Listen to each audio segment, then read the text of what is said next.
Bonjour à toutes et à tous et bienvenue sur la chaîne éducative. Je suis ravie pour vous retrouver pour une autre séance d'apprentissage des sciences de la vie et de la Terre, se rapportant au thème numéro 1 de votre programme officiel qui est la reproduction humaine et santé, dont le deuxième chapitre s'intitule La fonction reproductrice chez la femme. Les différentes notions auxquelles vous serez initiés seront présentées par Madame Majda Kamoun, professeure principale émérite exerçant au lycée Manzaneuf à Tunis, sous l'assistance pédagogique de Madame Sondzish Bara, inspectrice générale des écoles préparatoires et des lycées à Tunis 2. Cette séance s'intitule Anatomie et histologie de l'appareil reproducteur de la femme, au cours de laquelle on va essayer de déterminer quels sont les supports anatomiques et histologiques qui assurent la fonction reproductrice chez la femme.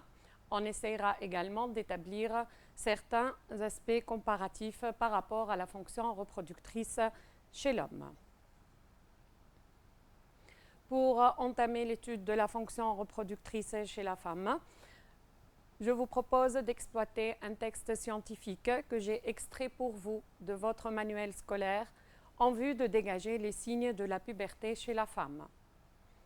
Je lis pour vous le texte. Chez la fille, la puberté débute vers l'âge de 11 à 12 ans et se manifeste par des modifications anatomiques, physiologiques et même psychiques qui constituent les caractères sexuels secondaires, parmi lesquels on peut citer l'apparition de la pilosité pubienne, puis axillaire, le développement des seins, l'élargissement des hanches, l'apparition des premières règles, d'abord irrégulières, puis deviennent cycliques, c'est le cycle menstruel.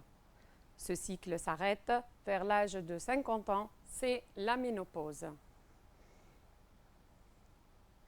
L'idée générale de ce texte correspond à l'apparition des caractères sexuels secondaires chez la fille à la puberté. On peut alors souligner l'augmentation de la densité pilaire au niveau du bas-ventre et au niveau des aisselles. Les seins se développent et les hanches s'élargissent, permettant l'acquisition d'une silhouette féminine. Les manifestations externes indiquant le début de l'activité cyclique des organes reproducteurs femelles correspond à l'apparition des règles. Cette activité cyclique s'arrête vers l'âge de 50 ans, indiquant la ménopause. Afin d'entamer la fonction reproductrice chez la femme, on pose le problème scientifique de notre chapitre, comme on l'a fait lors de l'étude de la fonction reproductrice chez l'homme, à savoir comment fonctionne l'appareil génital de la femme.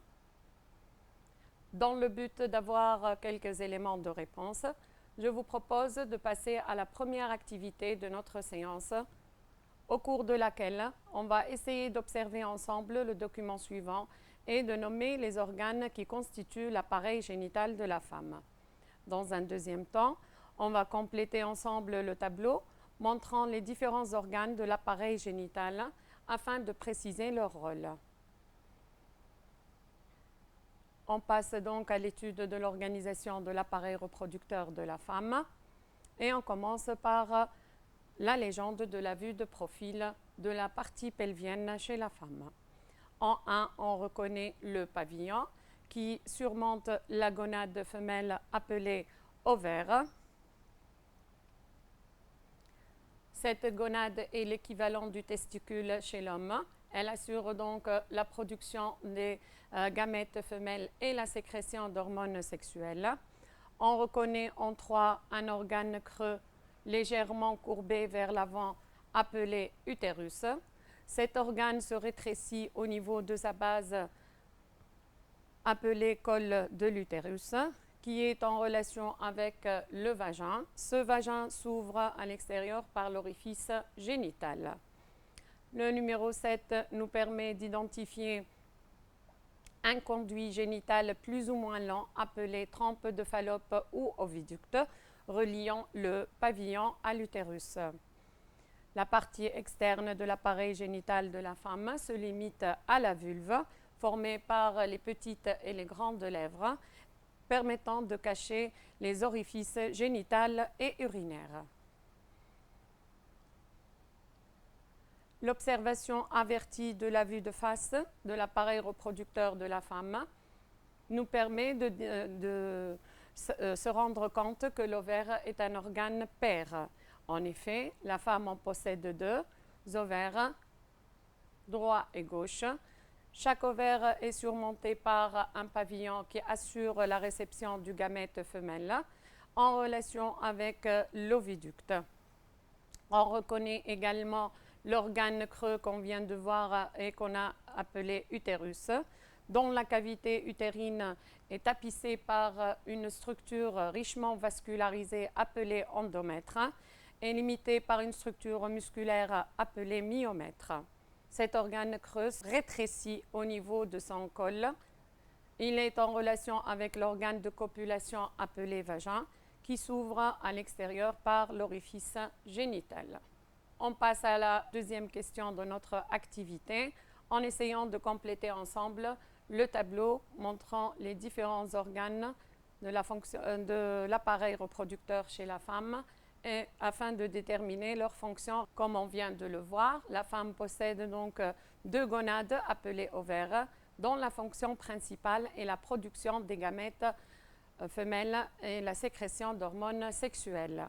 Quant aux voies génitales, elles sont formées par les deux pavillons qui assurent la réception des gamètes femelles, les deux trompes ou oviductes qui sont le lieu de la fécondation et de la conduction de la cellule œuf vers l'utérus. Cet organe qui est l'utérus correspond au lieu de la nidation et de la gestation. Quant à l'organe de copulation qui est le vagin, il est le lieu de l'émission des spermatozoïdes par éjaculation. Au terme de cette étude, on peut dire que par rapport à l'appareil reproducteur mâle, l'appareil reproducteur femelle se caractérise par un orifice génital indépendant de l'orifice urinaire, une position intra-abdominale des organes génitaux et une activité cyclique qui s'arrête à la ménopause. L'activité cyclique de l'appareil reproducteur chez la femme fera l'objet d'une séance d'apprentissage ultérieure. Quant à nous, on va s'intéresser de plus près à l'étude des gonades femelles appelées ovaires afin de déterminer certains aspects de leur activité et d'identifier certains phénomènes qui s'y déroulent. On passe alors à la deuxième question de notre activité, au cours de laquelle on va essayer de déterminer les éléments constitutifs de chaque zone. Comme vous pouvez le constater, cette gonade femelle présente une partie centrale fibreuse très riche en capillaires sanguins en relation avec sa fonction endocrine. Quant à la partie corticale, elle est peuplée par des structures plus ou moins développées appelées follicules ovariens. L'ensemble est entouré par une enveloppe conjonctive. Certains parmi vous posent déjà la question « Qu'est-ce qu'un follicule ?»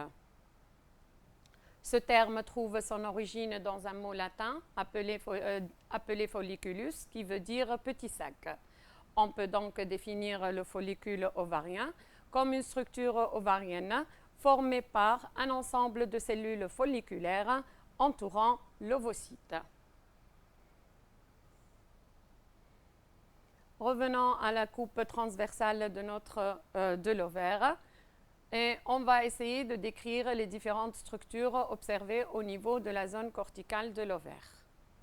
Comme on vient de le dire, ces différentes structures ovariennes peuplant le cortex n'ont ni la même taille ni le même aspect, ce qui va nous amener à les étudier un par un grâce à des observations microscopiques au plus fort grossissement. On commence alors par la première observation microscopique et son interprétation schématique. Toujours au niveau du cortex ovarien, on reconnaît dans l'observation microscopique une cellule formée par un cytoplasme réduit et un noyau de petite taille appelé ovocyte 1. Cet ovocyte s'entoure de quelques cellules folliculaires aplaties. L'ensemble forme le follicule primordial. La deuxième observation microscopique réalisée au niveau du cortex ovarien permet de reconnaître un ovocyte 1 qui s'entoure d'une assise complète de cellules folliculaires de forme cubique, formant une couche de cellules folliculaires. Cette structure est dite follicule primaire. La troisième observation microscopique montre une structure ovarienne plus développée, formée par un ovocyte 1 toujours plus volumineux, qui s'entoure successivement d'une zone pellucide de nature glycoprotéique et d'un ensemble de cellules folliculaires formant la granulosa. L'ensemble s'entoure par des tecs peu différenciés, l'une interne et l'autre externe. Cette structure ovarienne est appelée follicule secondaire. Le follicule suivant est reconnu au niveau du cortex ovarien grâce à des plages translucides. On peut donc les reconnaître au niveau de l'observation microscopique que voici. Au niveau de l'interprétation schématique de cette observation microscopique, on voit que cette structure comporte un ovocyte 1 toujours plus volumineux qui s'entoure de la zone pellucide. La granulosa, quand elle est plus développée, elle est formée par plusieurs cellules folliculaires disposées en couches concentriques. Cette structure se creuse de petites cavités appelées cavités folliculaires qui sont remplies de liquide sécrété par les cellules de la granulosa. On distingue également la formation d'une thèque interne bien différenciée, formée par des cellules sécrétrices d'hormones, donc à rôle endocrine. On reconnaît également une thèque externe fibreuse, formée par des cellules aplaties à rôle protecteur. Cette structure développée et observée au niveau du cortex de manière cyclique au niveau de l'ovaire est appelée follicule cavitaire ou tertiaire. Et on termine par la dernière observation du follicule ovarien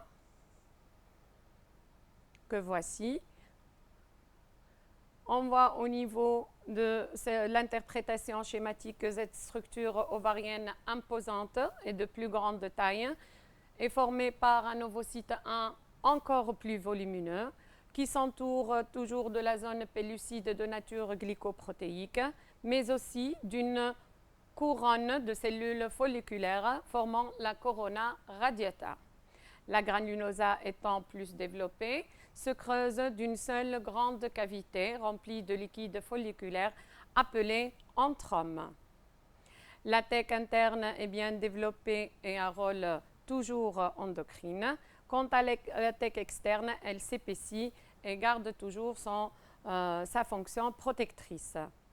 On remarque également que l'ovocyte reste relié à la granulosa par le cumulus oforus. Ce follicule de très grande taille observé de manière cyclique au niveau de l'ovaire est appelé follicule mûr ou de Graff. Au terme de l'étude des différentes structures ovariennes peuplant le cortex ovarien, on va essayer de dégager un lien possible entre ces différents follicules qu'on vient d'observer au plus fort grossissement. Ainsi, comme vous pouvez le constater, l'observation des différences entre ces structures ovariennes nous permet-elle de déterminer ou déceler une certaine chronologie évolutive. Vous pouvez voir avec moi que ces follicules présentent une taille de plus en plus grande et une structure de plus en plus évoluée qui va nous permettre de les classer par ordre. On peut donc dire que le cortex ovarien contient différents types de follicules en évolution. Dont le plus petit est appelé follicule primordial. Comme on vient de le voir, il est formé d'un ovocyte 1 de petite taille qui s'entoure de quelques cellules folliculaires aplaties. L'évolution de ce follicule primordial permet d'obtenir un follicule primaire plus volumineux qui s'entoure d'une assise complète de cellules folliculaires cubiques. On poursuit l'évolution des follicules ovariens au niveau du cortex ovarien par la formation d'une structure plus développée appelée follicule secondaire.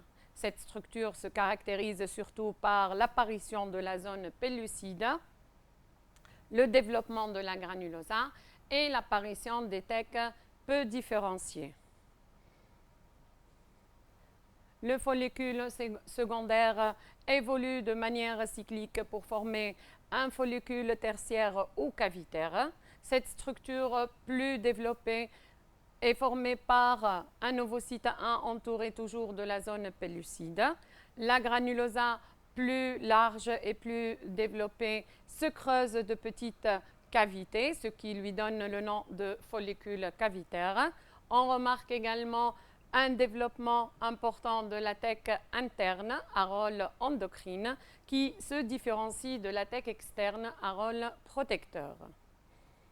Le stade ultime de développement folliculaire correspond au follicule mûr ou de Graaff, qui est caractérisé par une granulosa bien développée qui se creuse d'une seule cavité appelée l'antrome. Cet antrome résulte de la fusion des petites cavités observées au niveau du follicule tertiaire. L'ovocyte 1 s'entoure de la zone pellucide et d'une couronne de cellules folliculaires formant la corona radiata.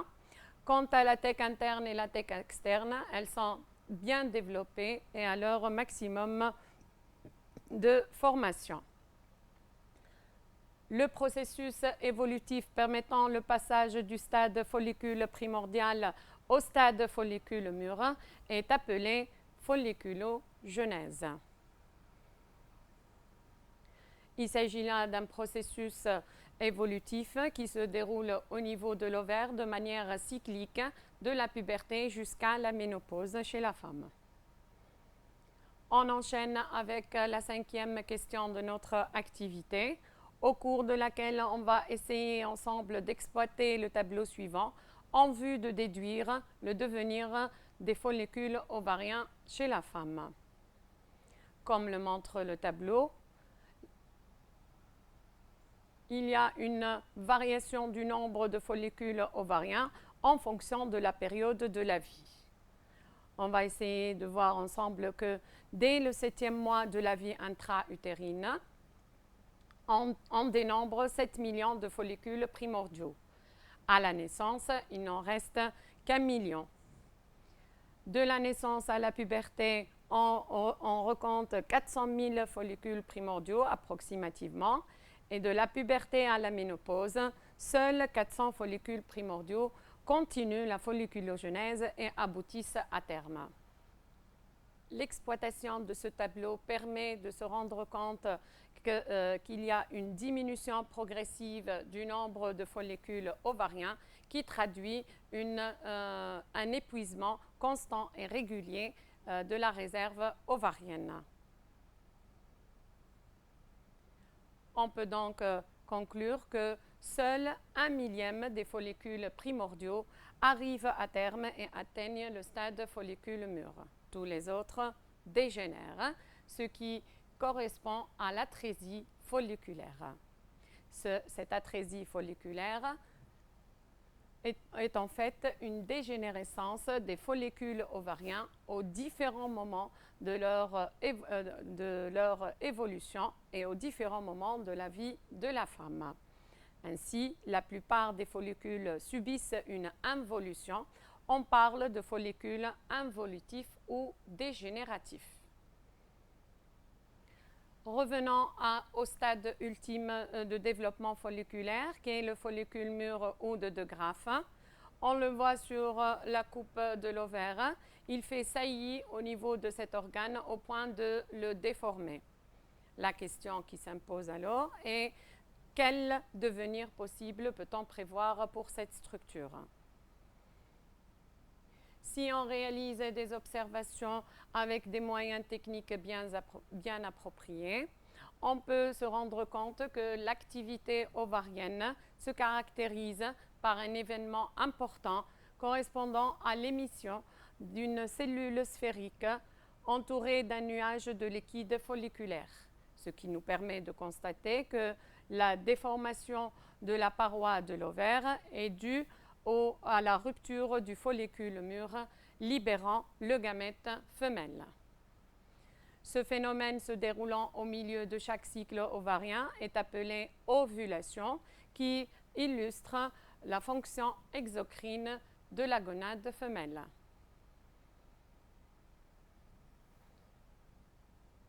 Intéressons-nous donc de plus près à la structure de cette cellule libérée par l'ovaire.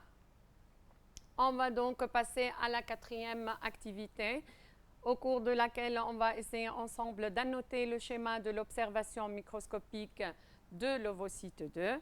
Et dans un deuxième temps, on va essayer de dégager ses caractéristiques cytologiques et nucléaires en relation avec ses fonctions. On passe donc à la légende du gamète femelle. L'observation microscopique de l'ovocyte 2 permet de reconnaître en un des cellules entourant toute la structure appelée cellule folliculaire ou corona radiata. Le gamète femelle s'entoure également de la zone pellucide. Rappelez-vous, on vient de la voir, elle est de nature glycoprotéique et on l'a observée tout au long de l'évolution des follicules, du stade follicule secondaire jusqu'au stade follicule mûr. On reconnaît en 3 des granules corticaux. Cette cellule volumineuse est toujours en association avec une petite cellule appelée premier globule polaire.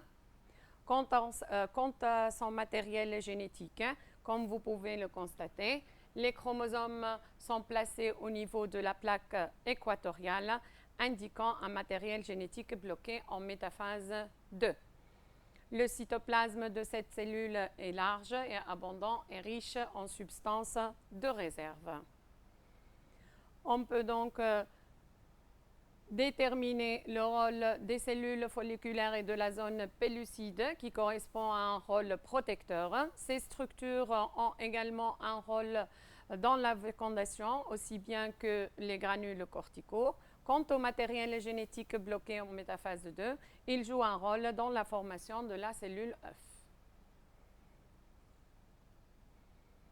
La troisième question de cette dernière activité de notre séance d'apprentissage nous permettra de faire une comparaison entre les karyotypes de l'ovocyte 1, cette cellule qu'on a observée dans les différents types de follicules en croissance, et le karyotype de l'ovocyte 2 qu'on a vu émerger ou expulser lors de l'ovulation par l'ovaire. L'observation du premier karyotype montre que l'ovocyte 1 est une cellule diploïde à 2N égale à 46 chromosomes dédoublés. Par contre, l'ovocyte 2 émis lors de l'ovulation correspond à une cellule haploïde à N égale à 23 chromosomes dédoublés. Cette réduction chromosomique pourrait donc avoir lieu au niveau du follicule mûr quelques heures avant l'ovulation. Vous aurez plus de détails sur les étapes de la formation du gamète femelle au cours de la séance prochaine. Quant à nous, on poursuit notre quatrième activité par l'observation du document 2 qui représente la structure microscopique des éléments X et Y observés dans les voies génitales femelles. La quatrième question nous permettra de légender ce document et de nommer chaque structure. Comme vous pouvez le constater sur le document 2, on reconnaît en X le gamète mâle appelé spermatozoïde et la structure Y correspond au gamète femelle appelé ovocyte 2. On poursuit la légende de notre première structure qui est le spermatozoïde. On reconnaît au niveau de la tête du gamète mâle en 1 l'acrosome et en 2 le noyau. La pièce intermédiaire montre une série de mitochondries qui sont source d'énergie pour cette cellule. Et en 4, on reconnaît le flagelle. On passe à la légende de la structure Y. En 5, on reconnaît la petite cellule associée au gamète femelle appelé premier globule polaire. En 6, on reconnaît le matériel génétique bloqué en métaphase 2. Le numéro 7 indique la zone pellucide. En 8, on reconnaît le cytoplasme. Le 9 indique les granules corticaux. Et enfin, le numéro 10 correspond aux cellules folliculaires formant la corona radiata. La dernière question de notre dernière activité de cette séance d'apprentissage va nous permettre de comparer la structure de l'ovocyte 2 à celle du spermatozoïde. Mais avant de passer à la réponse, je vous rappelle la signification du verbe d'action comparer qui signifie dégager des points en commun et des points de différence. Afin d'établir une comparaison pertinente, je vous conseille d'établir un tableau comparatif permettant de mettre en évidence les points en commun et les points de différence. Les points de différence seront présentés selon 5 critères qu'on a jugés importants, tels que la forme, la taille des gamètes, la mobilité, les substances de réserve et la durée de vie. Le point en commun entre les deux gamètes mâles et femelles correspond à la pléoïdie, puisque ces deux cellules sont dotées d'un noyau à n égale à 23 chromosomes chacun, participent par moitié dans l'information génétique de la cellule œuf. Quant à la forme du spermatozoïde, on vient de le voir, c'est une cellule allongée et hydrodynamique, alors que l'ovocyte 2 quittant l'ovaire, rappelez-vous, c'était une cellule sphérique. La taille du spermatozoïde est très petite, ne dépassant pas les 60 micromètres de long. Quant à l'ovocyte 2, c'est une cellule très grande, à 100 micromètres de diamètre. Le spermatozoïde est donc une cellule mobile, à l'opposé de l'ovocyte 2 qui est une cellule immobile. De par sa petite taille, le spermatozoïde, rappelez-vous, a perdu presque la totalité de son cytoplasme au cours de la phase de différenciation, donc il ne possède presque pas de substance de réserve. Par contre, l'ovocyte 2, comme on vient de le voir, présente un cytoplasme large et riche en substances de réserve. La durée de vie du gamète mâle est de 3 à 5 jours au niveau des voies génitales femelles, alors que l'ovocyte 2 a une durée de vie de 24 à 48 heures suivant l'ovulation. Afin d'évaluer le degré d'assimilation des différentes notions auxquelles vous étiez initiés, je vous propose une première évaluation de type QCM. Je lis pour vous le premier thème. L'utérus de la femme est le lieu de l'anidation, l'ovulation, la fécondation ou la menstruation. Essayons de répondre ensemble à cet item. Rappelez-vous de l'utérus qui est un organe creux qui est tapissé par une structure richement vascularisée, lui permettant d'assurer l'anidation et la menstruation. Vérifions notre réponse et on passe au deuxième item. La durée moyenne de survie des gamètes dans les voies génitales de la femme est de 1 jour pour l'ovocyte 2, 2 jours pour l'ovocyte 2, 6 jours pour les spermatozoïdes ou bien 3 jours pour les spermatozoïdes. Les bonnes réponses sont 2 jours pour l'ovocyte 2 et 3 jours pour les spermatozoïdes. On passe à l'item suivant. On observe dans l'oviducte de la femme à la suite de l'ovulation un ovocyte 1, un ovocyte 2, un corps jaune ou un follicule mûr. Rappelez-vous, on a dit que au cours de l'ovulation, l'ovaire libère une cellule sphérique appelée ovocyte 2 qui sera réceptionnée par le pavillon. Vérifions notre réponse. C'est correct. On passe alors à l'item suivant. Donc, cet item nous propose le gamète mâle et le gamète femelle sont mobiles, haploïdes, de même taille ou produits d'une façon continue depuis la puberté. Rappelez-vous que dans le tableau comparatif, on a dit que le seul point en commun entre les deux gamètes mâles et femelles correspond à l'haploïdie. Vérifions ensemble notre réponse. On passe à l'item suivant.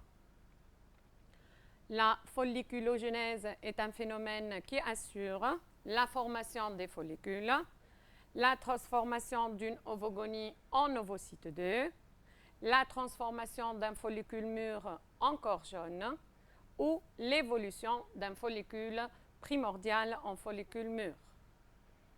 On a défini la folliculogenèse comme étant un processus évolutif permettant le passage du stade follicule primordial au stade follicule mûr.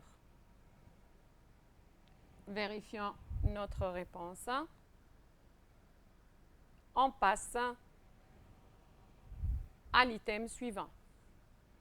Un follicule mûr ou de 2 graphes comporte une ovotide, un ovocyte 1 bloqué en prophase 1, un ovocyte 1 bloqué en métaphase 1 ou un ovocyte 2 bloqué en métaphase 2. Au niveau du follicule mûr et de 2 graphes, on observe un ovocyte 1 bloqué en prophase 1. Vérifions notre réponse. On passe à l'item suivant. Je lis pour vous. Les follicules sont des structures sécrétrices d'hormones comportant un ovocyte 2 qui occupe la zone corticale de l'ovaire, qui occupe la zone médulaire de l'ovaire. Donc, les bonnes réponses sont sécrétrices d'hormones et qui occupent la zone corticale de l'ovaire. Validons notre réponse. C'est correct. Et on passe à l'item suivant. L'ovaire est le lieu de l'anidation, la fécondation, la formation des follicules ou la production des gamètes. La gonade femelle, appelée ovaire, assure la formation des follicules et la production des gamètes. C'est sa fonction exocrine. Vérifions notre réponse. On passe à une deuxième évaluation formative. On va essayer de faire correspondre chaque photo au nom correspondant.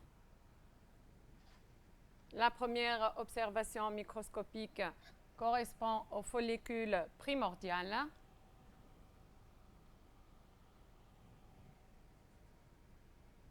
La deuxième, on reconnaît un follicule mûr.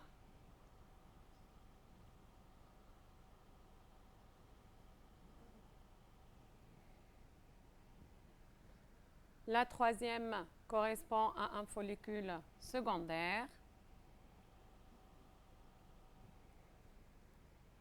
La troisième correspond à un follicule primaire. Et la dernière correspond à un follicule cavitaire. Vérifions notre réponse. C'est validé. On passe alors au dernier exercice d'évaluation de cette séance d'apprentissage. Je lis pour vous l'énoncé. Le document A suivants représentent des structures que l'on peut observer au microscope optique dans un ovaire de mammifère lors d'un cycle ovarien. Petit 1, annotez la structure G suivant les chiffres indiqués. La réponse à cette question, on reconnaît la structure G comme étant un follicule mûr. En 1, on a la granulosa. En 2, c'est l'ovocyte 1. Le chiffre 3 indique la cavité folliculaire bien développée appelée antrome. Et en 4, on reconnaît les tecs. On enchaîne avec la deuxième question de cet exercice d'évaluation. Afin de préciser en justifiant votre réponse si l'organe considéré est prélevé avant ou après la puberté. Il s'agit là de rechercher des indices indiquant une activité cyclique de l'ovaire.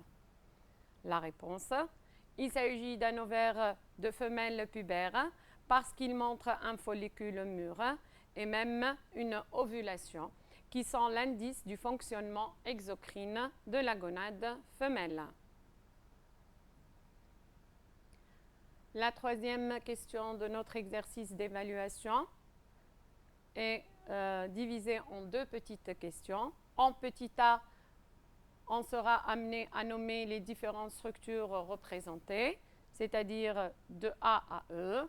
Et en petit b, on essaiera ensemble de donner l'ordre chronologique de leur évolution.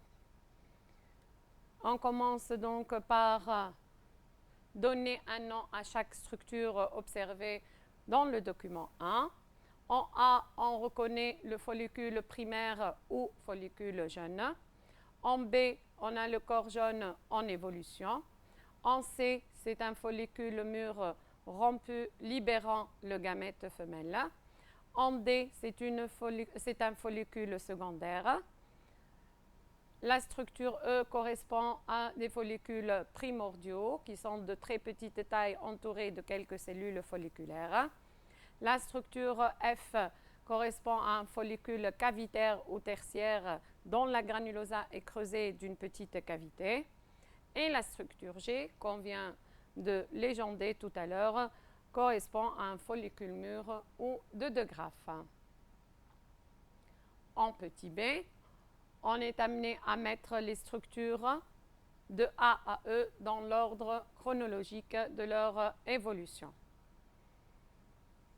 L'ordre chronologique proposé est donc E, follicule primordial, ensuite follicule primaire, suivi du follicule secondaire, ensuite le follicule tertiaire, le follicule mûr, ensuite c'est le follicule, la structure C correspondant au follicule mûr rompu, et dernière structure, c'est le corps jaune, qui est une structure dépourvue d'ovocytes, donc située juste après l'ovulation.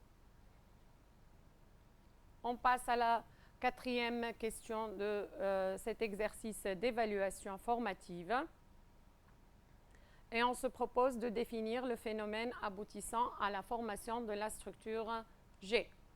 Rappelez-vous que le follicule mûr résulte de la folliculogenèse. On est demandé de donner sa définition.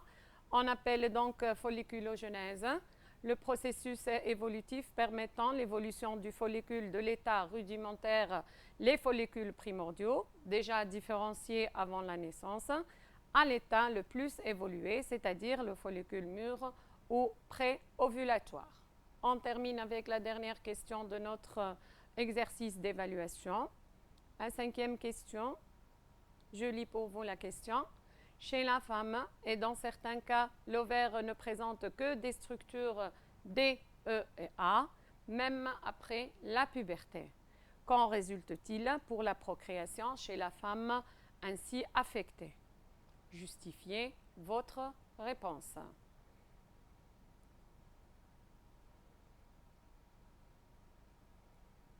Donc, il s'agit là d'un cas de certaines femmes qui ne présentent que les structures D, E et A, c'est-à-dire uniquement des follicules primordiaux, primaires et secondaires, ce qui correspond donc à l'absence de follicules cavitaires et mûrs.